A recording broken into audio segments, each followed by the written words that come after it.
What's good? What's good? It's going to be a chaotic week, I think. Not for me. I'm going to keep it chill this week.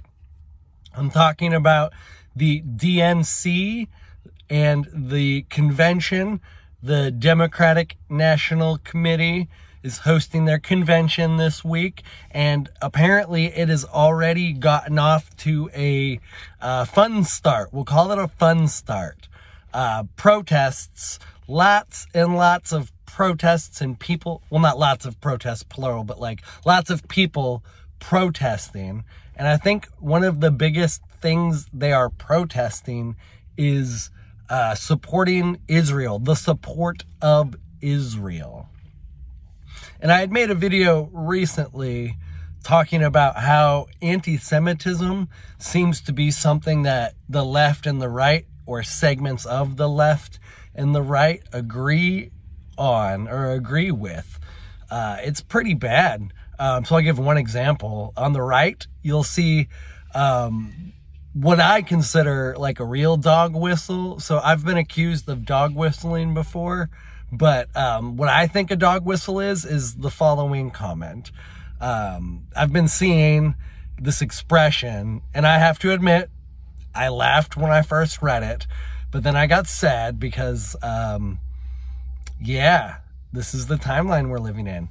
But there is a segment of the right that believes there's a Jewish conspiracy of people ruling the world, and they call them, comically in the comments section, I made another video, you know, the beauty and depravity of the comments section, they call them the tiny hat people.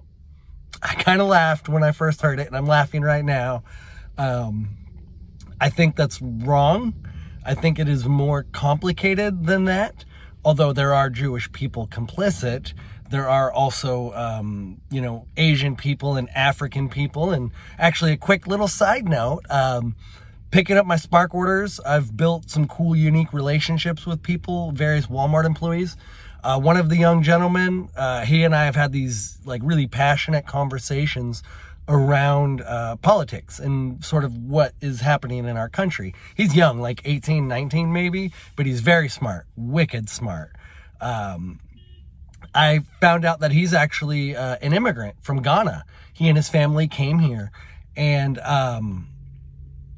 he was telling me that his dad talks often about how the corrupt governments in Africa are why Africa is struggling.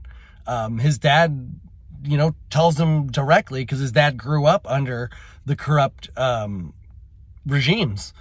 And so he shared that with me. And so me and this young man, I love that relationship that I was able to build with him and to have that conversation, because it's not the tiny hat people. Because there are African nations with African leaders who are corrupt. It is corruption as a concept that is the problem. And there are people of all races and all genders who are complicit. Another thing, a little, maybe, I don't know if this is misandrist or misogynist. Maybe this is not going the direction I intended, but let's go there. When I look at women, I don't immediately see as much of a capacity for evil as when I do in men. And not saying I look at men and see evil, but as a man, as a protector, a desire to be a protector, I create or I engage in situational analysis, situational awareness. So when I'm walking through the grocery store, I'm just being observant. I'm looking for potential threats, right? That's, you know, I'm not hyper vigilant about it, but I'm somewhat vigilant. And I think that's a good trait to have for a man who wants to be a protector of his family and his community.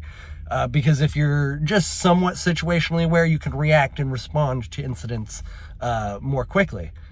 I once helped pull a suicide jumper off a bridge. And I found my way on that path just because I was situationally aware and I reacted. I acted instead of like being passive. Anyways, let's get back on subject. Corruption is what's killing the world, the global economy. But now the Democrats, who are shouting things like "from the river to the sea," which apparently has some sort of genocidal implications to it.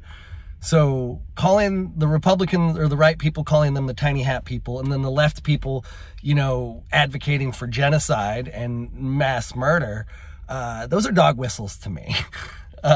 You know, me just saying global authoritarians, that's not a dog whistle. Anyways, let's try to get back on subject real quick, because what was even the title of this video? I haven't even gotten to the meat of it. Let's jump into it. Futt buckers and the upcoming false flag. I have not yet fact-checked this, but I have been seeing on social media the slow drip of the introduction of the idea of lockdowns because of monkeypox.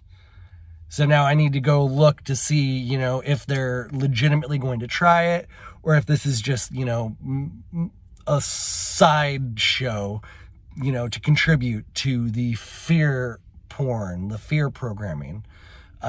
If it is in fact a reality, obviously you all know what to do. Rather, what not to do, which is comply. Do not fucking comply. Do not wear that mask. Do not let them even introduce the idea. There is no 2 weeks to flatten the curve. No. No.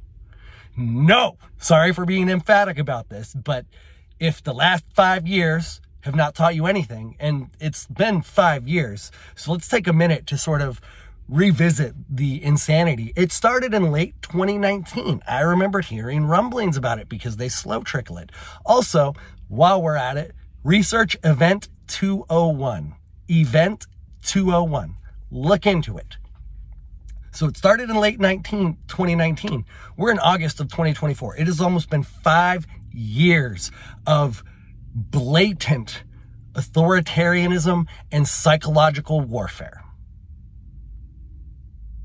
Just a good little reminder that crimes against humanity were waged against us for the last 5 years, and we shouldn't forget.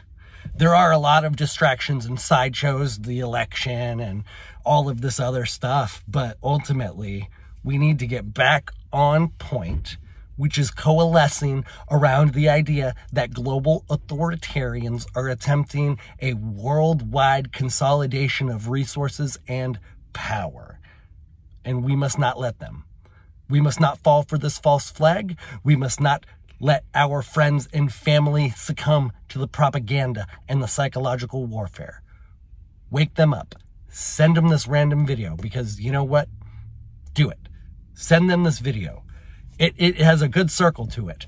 Corruption is what kills the global economy. It's not the tiny hat people. I'm no longer going to say that. That's the last time I'm saying that. It's a global effort. And a recent theme in one of, I'm going to end the video there. Remember to unite and do not comply. Much love.